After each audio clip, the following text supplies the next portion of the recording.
Mga awit, ika-32 kabanata.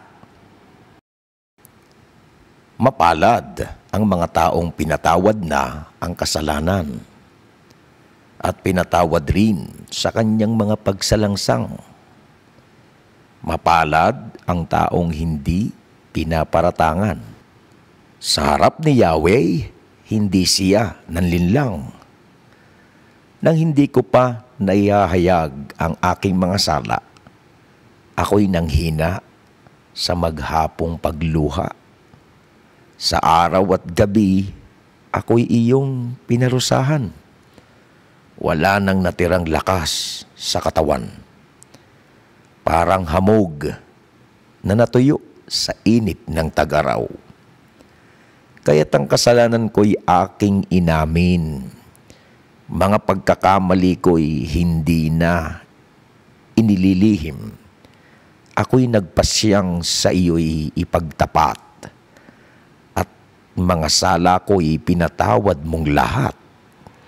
Kaya ang tapat sa iyo ay dapat manalangin.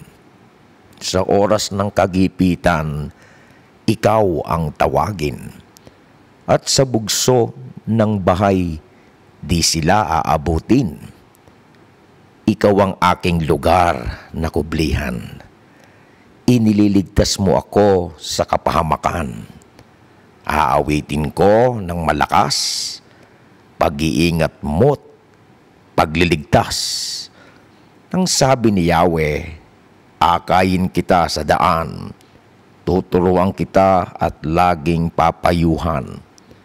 Huwag kang tumulad sa kabayo o sa mola na walang pangunawa, na upang sumunod lang ay hahatakin pa ang renda.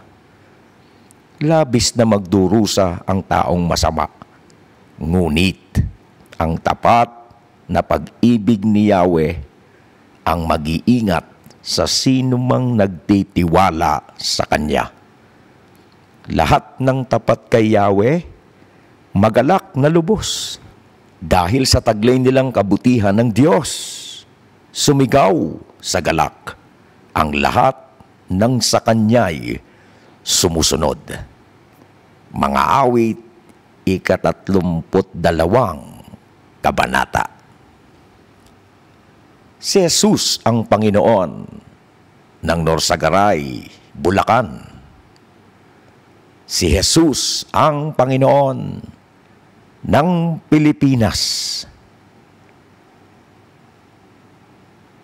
Ang Diyos ay mabuti